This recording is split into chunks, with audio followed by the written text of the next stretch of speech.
जगन्नाथ जय श्री भास्कर जय श्री महाकाल मु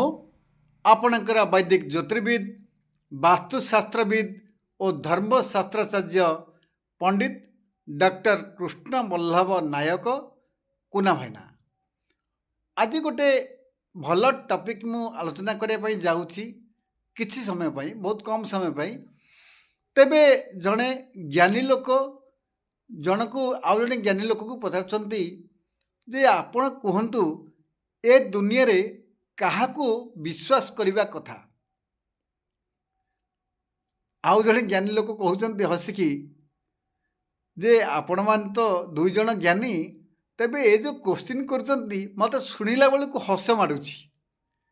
कहीं जानी ए दुनिया रे काहारे को विश्वास करने कथा नुहे कारण प्रभु रामचंद्र जे मर्यादा पुरुषोत्तम जहाँ को आम भगवान बोली ही ग्रहण करिछे ए सनातन धर्म रे तेबे तांकर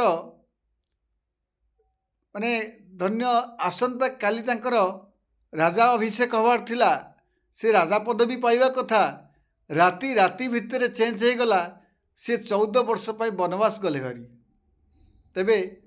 से जदि वनवास जापारचंती तांकर जदि कौन सी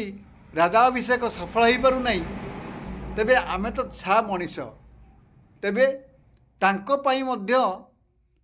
माने कूटबुद्धि प्रयोग करी तांको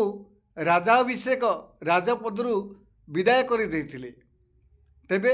ए दुनिया रे दया करी काहारे को विश्वास करंतु नाही यह ही प्रभु जी प्रकृत सत्य कथा तेबे जेते जहा जेमिति हो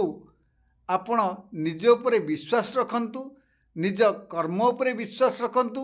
सत्कर्म उपरे सदा सर्वदा विश्वास रखंतु कारण जे सत्कर्म करिताए तापाई भगवान सदा सर्वदा ही रही थांती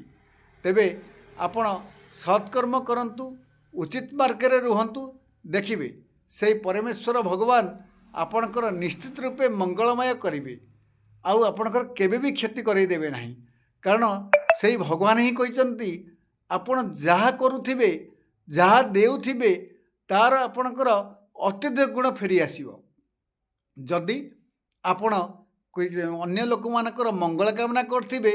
आपणकर बहुत किछि मंगल फेरी आसीबो जदि आपण किछि दान करिथिबे आपण सही अनुपात दान प्रबल मात्रा फेरी आसीबो आउ आपण जदि खराब कर्म करथिबे सही अनुसार खराब कर्म प्रबल मात्रा फेरी आसीबो सेथिपाई टिके आपण सत् मार्ग रही सत्कर्म करंतु भल कर्म करंतु दान धर्म करंतु किंतु जहाँ को दबा कथा ताको ही दिंतु अपात्र दान करंतु नहीं रहुची जय श्री जगन्नाथ जय श्री भास्कर जय श्री महाकाल।